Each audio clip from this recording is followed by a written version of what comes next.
Je suis de près la situation au Burundi depuis avril 2015 et j'ai exhorté à plusieurs reprises toutes les parties impliquées dans ces événements à renoncer à la violence.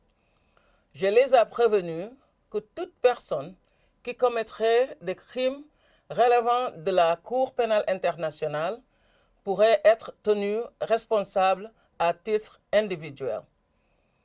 Depuis le début de la crise qui secoue le Burundi, plus de 430 personnes auraient été tuées. Au moins 3400 auraient été arrêtés et plus de 230 000 Burundais auraient fui dans des pays voisins. Mon bureau a reçu et étudié des communications et des rapports concernant des cas de meurtre, d'emprisonnement, d'actes de torture, de viol et autres formes de violence sexuelle, ainsi que des cas de disparition forcée. Étant donné que tous ces actes semblent relever de la compétence de la Cour pénale internationale, j'ai décidé d'entamer un examen préliminaire de la situation au Burundi depuis avril 2015. Un examen préliminaire n'est pas une enquête. Il s'agit d'un processus d'analyse pour déterminer si les critères du statut de Rome pour ouvrir une enquête sont remplis.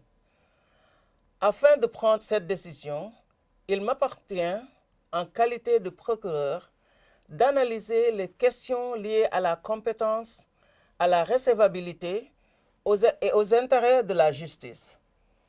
Nous tenons dûment compte de toutes les informations et observations qui sont transmises au bureau au cours d'un examen préliminaire, guidé exclusivement par les exigences du statut de Rome. Nous conduirons cette analyse en toute indépendance et en toute impartialité. Aucun délai n'est fixé par le statut de Rome pour conclure un examen préliminaire. Je prendrai ma décision lorsque je disposerai d'une base raisonnable pour ce faire. Si les critères sont remplis, je pourrai décider de demander au juge de la Cour pénale internationale l'autorisation d'ouvrir une enquête. Je pourrais aussi décider de ne pas ouvrir une enquête si les critères ne sont pas remplis. Mon bureau contactera également les autorités burundaises afin de s'informer de la nature des enquêtes et des poursuites pertinentes menées sur le plan national. Le Burundi est un État partie au statut de Rome.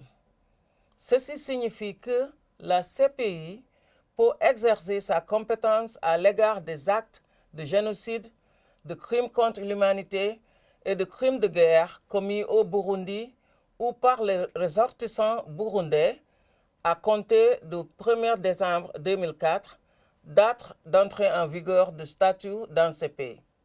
Tous les Burundais sont donc placés sous la protection du statut de Rome. S'il ressort que les crimes passibles de la Cour pénale internationale ont été commis au Burundi, il est de mon devoir d'agir au regard du statut.